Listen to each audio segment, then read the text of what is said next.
धन धन सतगुरु तेरा ही आसरा। सत्संगियों के अनुभव। मास्टर दर्शन सिंह, मिंडू खेड़ा, तहसील लंबी, जिला श्री मुक्तसर साहिब से परम पिताजी की आश्चर्यजनक लीला का इस प्रकार से वर्णन करता है। मेरे मन में संत महात्माओं का सत्संग सुनने का बड़ा शौक था। जिस और भी किसी अच्छे महापुरुष के बारे में पता चलता तो मैं वहाँ पर सत्संग सुनने जरूर जाता। एक बार मैं एक अच्छे महात्मा के सत्संग में गया।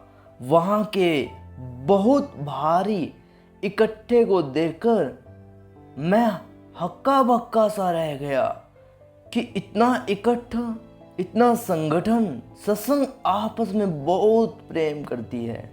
जब भी वहाँ सेवा चलती मैं 5-5 दिन वहाँ सेवा करता, परंतु मेरे मन को शांति नहीं मिलती। मैंने वहाँ के सत्संग भी सुने, वह नाम उपदेश के बारे में भी सुना। ये बात तो मेरे मन में बैठ गई कि नाम के बगैर जीवन की मुक्ति प्राप्त नहीं हो सकती और नाम भी किसी पूर्ण सतगुरु से प्राप्त हो सकता है। परंतु इस बात का पता कैसे चले कि पूरा सतगुरु है या नहीं, उसकी निशानी क्या है और नाम कहाँ से लिया जाए आदि प्रश्न मेरे मन में घूमने लगे। आपके मन में भी सत्संगी जी ये प्रश्न घूमते होंगे कि पूर्ण सतगुरु को कैसे देखा जाए, कैसे पहचाना जाए। जिस भी धार्मिक समागम में मैं जाऊं, वहाँ का हर प्रचारक अपने धर्म की तो उपमा करता, परंतु दूसरे धर्मों की निंदा अर्थात उन्हें अपने से छोटा सिद्ध करने की कोशिश करता। यहाँ सब कुछ देखकर मेरे मन में शंका पैदा हो गई कि आखिर क्या यह प्रभु की प्राप्ति का मार्ग सिखाएगा। ये तो धर्मों को ही छोटा बता रहा है, कोई चक्कर और कोई चक्कर। यहाँ पर मैं जाता उन लोगों में प्रभु प्राप्ति का ढंग पूछता, परंतु सभी मुझे अलग अलग उत्तर देते। कोई कहता है कि हमारा गुरु घट घट की जानता है, जो ख्याल करोगे वही बता देगा। कोई कहता है कि ऐसा करने से भूत प्रेत नजदीक नहीं आएंगे। किसी ने अपने गुरु को निहंग कलंक अवतार बताया और किसी ने उसे 2 जहानों का मालिक। लेकिन ये सब बातें मेरे समझ में ही नहीं आई और मेरी तसल्ली भी नहीं हुई। अब तो एक प्रश्न बाकी रह गया था कि पूर्ण सतगुरु कौन है और उससे किस तरह भेंट होगी। मैं डरता था कि कभी अधूरे गुरु में घर में ही न आ जाऊं, कभी अधूरे गुरु की मैं शरण में ना चला जाऊं। मुझे पूर्ण गुरु की शरण चाहिए, फिर तो जीव पूरे गुरु के पास जा ही नहीं सकता, वहां पर उजल कर रह जाता। मैंने अंत में उस परिपूर्ण परमात्मा से प्रार्थना की कि यह मामला मेरी समझ व बुद्धि की हद से बाहर है। मेरी अकल इस बात का निर्णय नहीं कर सकती कि पूरा गुरु कौन है, यह ठीक है और क्या गलत है। जो भी हस्ती, जो भी ताकत मेरे कल्याण कर सकती है तथा मुझे मुक्ति दिला सकती है, वह शिव शक्ति मुझे अंदर से स्वयं दर्शन दे, अर्थात मुझको अंदर से प्रत्यक्ष परिचय दिखाए अथवा कोई ईश्वर शक्ति का प्रमाण दे तो उसे ही अपना गुरु स्वीकार कर लूँगा। मेरे वही बच्चे वाली जिद थी, मेरी वाली बच्चों वाली ही जिद थी। ठीक थी या गलत थी यह मालिक जाने, बच्चों की तरह जिद करता था मैं। वो सत्संगी जो बताता है प्रेमी, मैंने जो मालिक से दर्शनों की प्रार्थना की कि 4 रात्रि गुजर गई, दर्शन न हुए। अंत में मन में सोचकर अगर सपने में दर्शन हो जाए तो फिर भी उनको पूरा गुरु मान लूँगा और उनसे नामदान की प्राप्ति कर लूँगा। परंतु उस जगह मुझको दर्शन न हुए, वहाँ से नाश होकर लौट आया। मेरे मन में बड़ी प्रबल इच्छा थी कि कब पूर्ण संत महात्माओं की शरण में मैं जाऊं। इसी तरह मुझे घूमते फिरते 4-5 महीने गुजर गए, परंतु मेरे मन की इच्छा पूर्ण नहीं हुई। कुल मालिक की मेहर से अगस्त 1976 में गांव हाकूवाला की सत्संगत ने डेरा से 14 परम पिता सात सतनाम सिंह जी महाराज की सत्संग मंजूरी करवा ली। नियत तिथि पर सहनसा जी सत्संग परवाना था। वहाँ थोड़ा सा जन समूह था। मैंने मन में सोचा कि कोई सत्संग है क्या यहाँ पर जो इतनी भीड़ हो रही है, क्योंकि मैंने तो काफ़ी बड़े बड़े जन समूह देखे हैं। मुश्किल से लगभग 1000 लोग इकट्ठे हो जाते हैं, 2 स्पीकर लग जाते हैं, 2 गैस पे 2 छायावान लग जाते हैं, लंगर हाथों हाथ ही छकाया गया। एक टब से सेवादार संगत को पानी पिला रहे थे। परंतु मुझको यह नहीं पता था कि अच्छे संत महात्माओं संगत करने में लाभ ही लाभ है। लेकिन मेरे मन में मुझको बड़ा गुमराह किया। मैंने अपने गांव मिड्डू खेड़ा की संगत को यह कहकर वापस भेज दिया कि फ़कीर अधूरे हैं, इनसे नामदान नहीं लेना।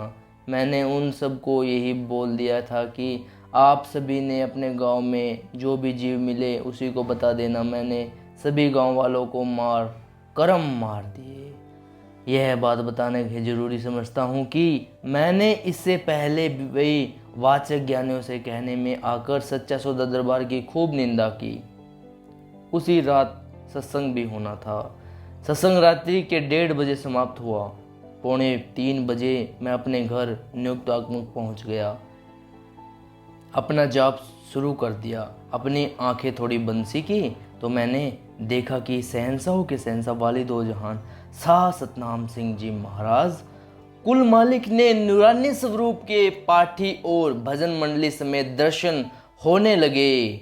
मेरी हैरानी की सीमा ही टूट गई। जब मैंने पलकें खोली तो उसी समय उसी घर में उसी चारपाई पर बैठा हुआ था। नूरानी दर्शन दिखा दिए सत्संग जी मालिक ने, दोनों जहान के मालिक ने। तो पूर्ण सतगुरु उसको पता चलेगा अब सत्संग जी। दूसरी बार फिर वह कहा कि अगर अब इन फकीरों के दोबारा दर्शन हो गए तो मैं इन्हें जरूर नामदान की प्राप्ति करूंगा।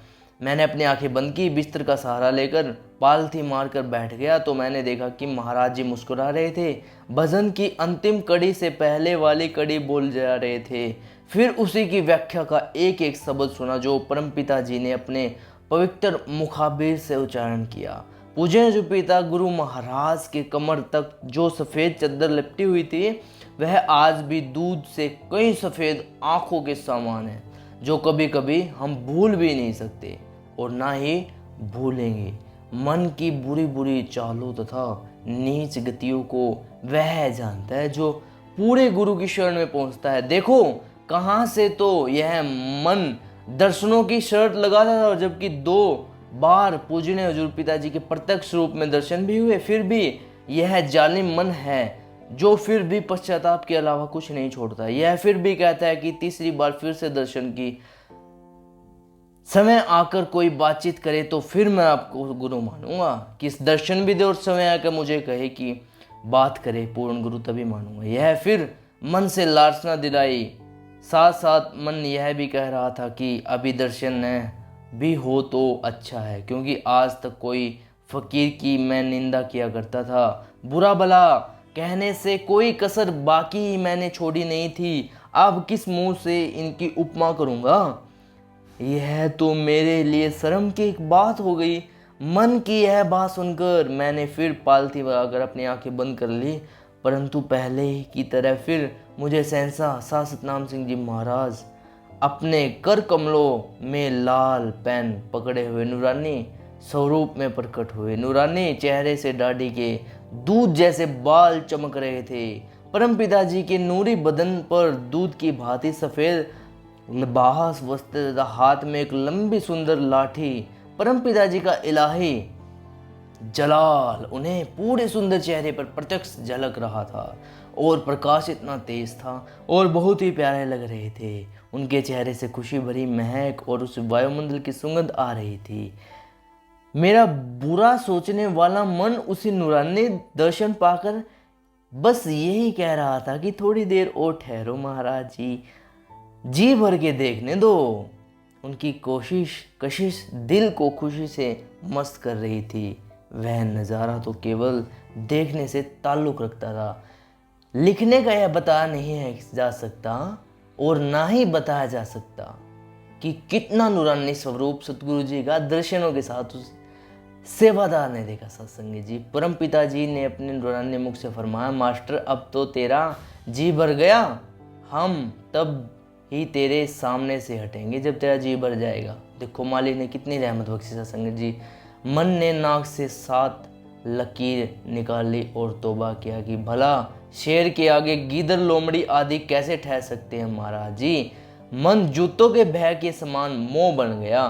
फिर मुझे चैन आ गया। सवेरे होते ही साइकिल में हवा भरकर दो सवारी साइकिल पर चढ़ाकर गांव हाकू वाला परम पिताजी के सत्संग में छोड़ आया। इसी तरह मैंने 6 व्यक्तियों को नाम की खैर के लिए परम पिताजी से कुल मालिक के चरणों में ला जाकर छोड़ दिया। इस प्रकार मैंने और कई जीवों को नाम दिलवाया, अपने सदगुरु जी से नामदान की प्राप्ति की। फिर मैंने कान पकड़ लिए और नाक रगड़ दी कि अपनी गलतियों की परम पिताजी की मुझे माफ़ कर दो। जहाँ मैं गालियाँ देता था, गलत भला बोलता था, माफ़ कर दो सतगुरु जी।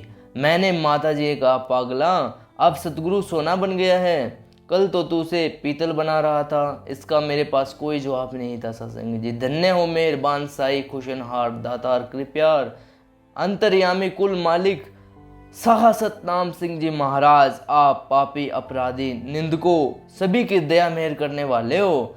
आपसे आपके चरणों में बस यही विनती है कि हंसते हुए अपने गले लगाकर अपने चरणों में जगह दे देते रहना जी। इसलिए आपको एक बार नहीं, 2 बार नहीं, अत्यंत बार बार धन्य हैं आप, धन्य हैं आप साह सतनाम सिंह जी महाराज, धन्य हैं आप। धन धन सतगुरु तेरा ही आसरा। तो सत्संग जी कैसे लगा आपको नूरानी करिश्मा, एक सत्संगी का विश्वास। बाद में देखो सत्संग जी कैसे हुआ, एक रूह को नाम की दात कैसे बख्शी सत्संग जी। वो सत्संगों में गया और उसने देखा कहाँ पर एक पूर्ण सदगुरु की प्राप्ति हो सकती है। वो सत्संग जिसने बहुत धक्के खाए, कहने का मतलब देसी भाषा में सब जगह घूमा, किसी को राम की प्राप्ति नहीं हुई। और इस साह सतनाम सिंह जी महाराज सत्संग में डेरे को तो वह गलत भला बोलता था संगत के आगे, दूसरे लोगों के आगे। और उसके मन ने देखो कितनी चालें चली कि प्रत्यक्ष रूप में दर्शन दे, ऐसे दर्शन दे, सपने में दर्शन दे। तो सत्संग जी मालिक ने उसको कितने नूरानी स्वरूप के दर्शन दिए और उसको नाम शब्द की दात प्राप्त की। तो देखो सत्संग जी ऐसे होते हैं विश्वास, ऐसे होते हैं मालिक के प्रति। तो सत्संग जी आपको पता ही है धरती पर नूरानी स्वरूप सतगुरु जी का आप कौन है। तो सत्संग जी वचनों पर चलते रहा करो, गलतियां ना करा करो। सत्संग जी ऐसे जो पिताजी के चरणों में अरदास करते हैं, सभी सत्संगत खुश रहे, मालिक से आपका प्यार बना रहे जी। अगर वीडियो पसंद आए तो वीडियो को लाइक जरूर कर देना और सत्संग जी हमारे चैनल को सब्सक्राइब कर लेना। ऐसी वीडियोज़ आपको हर रोज़ आपके लिए लाते रहेंगे। धन धन सतगुरु तेरा ही आसरा।